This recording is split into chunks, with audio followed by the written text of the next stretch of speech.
rights actions. I've been arrested twice in my life before because I'm a fighter. I'm ready to fight. Many of you know my story already. I came to this country when I was 10 years old. Thank God for that library, that local park, and that teacher that helped me reach the American dream. But I know that this election is not about me. It's about us. It's about the community. It's about the lack of resources. And since May of last year, I've been campaigning. I've been meeting a lot of wonderful people. And I want to tell you just briefly about 4 people that I've met along the way that exemplify and crystallize for me why what we're doing today is so important. I met a woman named Mayra Nolasco in the district on 35th Street, and I came to her door, got her signature to qualify me to be on the ballot, and she said to me, "Anna, I hope you can help me. I have this alley behind my house. I've been calling City Hall for a year. It's full of trash, it's full of furniture. Can you help me?" And I said, okay, well, luckily I have 14 years of experience of City Hall. In City Hall, I know who to call. We got that alley cleaned up in 1 week. And now Mayra, who's not here today because she had eye surgery, and I called her a week ago to invite her, but she has become a very special person in my life, and she's going to be my block captain and my precinct leader, because she said to me, well, if you can help us now, imagine what you can do as a councilwoman. And here's the thing about my campaign, it's back to basics. It's those basic things that people need from City Hall. A clean alley, a clean street, their trash cleaned up, the street sweeper to come by, the stray dogs to be picked up in a humane manner. That's why my campaign is focusing on back to basics. We need a responsive city government. We need a council office that takes those issues seriously.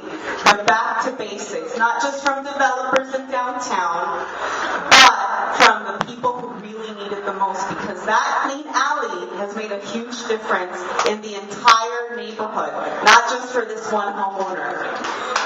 Next, I want to talk about Michelle, who's not here today. She's working. She told me she was working, but she took me into her house. It was a rainy night, and she was a connection that I made through Charletta. She was welcoming. She's an African-American woman who's lived in the district for over 20 years. Despite many episodes of violence in her neighborhood, she is sticking to her neighborhood, standing by her neighborhood, and not leaving. And that's the type of commitment that I see from the African-American community. And that's why, for me, coalition building is so important, to unite Latinos and African-Americans to focus on the issues.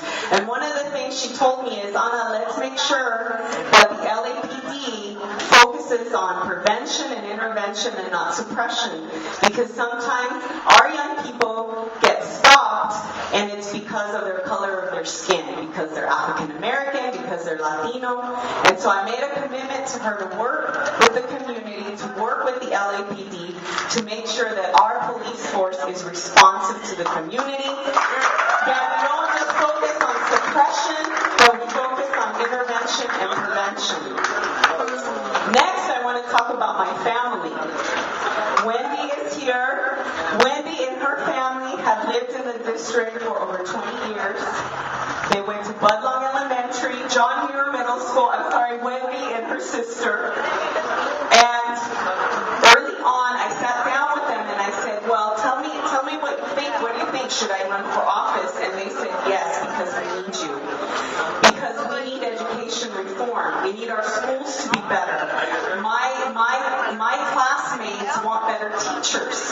I remember she and I had this conversation. She just graduated from Manual Arts High School. And her little sister is going to graduate soon from high school. So that's another part of my platform, is education reform. I'm the first in my family to go to college. I want to make sure that the children and family of the 9th district have those opportunities that I have. Last, because I know time is short, I want to talk about Pistol Pete. Where is Pistol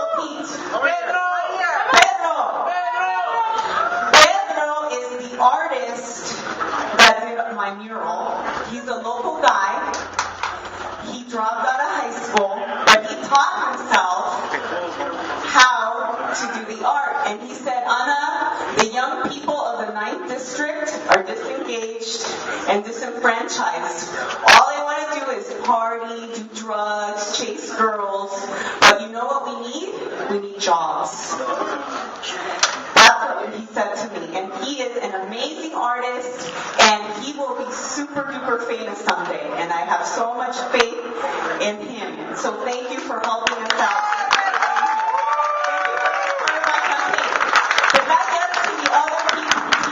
Platform, which is jobs and economic development.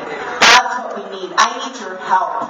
Let's not kid ourselves. This is a very challenged area. We have a district of dichotomies. On the one hand, you have LA Live and Staples Center, USC and the Coliseum, areas of wealth and privilege. And then you have areas in District 9 that City Hall forgot. Jobs and economic development is going to be my number one priority. It's not going to take 2 years or 3 years. It's going to take 12 years. And I need your help. And I'm very excited about my campaign because my campaign, again, is not about me being a woman on the city council. It's not about me being as the first Salvadoran to make history as a candidate and hopefully the first councilwoman. It's not about me being a Latina. My campaign is about the people I just talked to you about. They need you. They need you.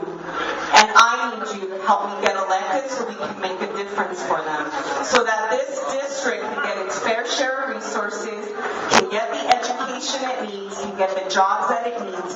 My vision is bold. In 12 years, Council District 9 will be number 1 in job development, number 1 in education, number 1 in parks, and number 1 in city services.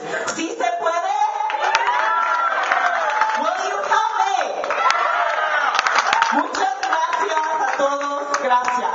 Thank you very much. Ladies and gentlemen, let's give it up for Ana Cubas. The next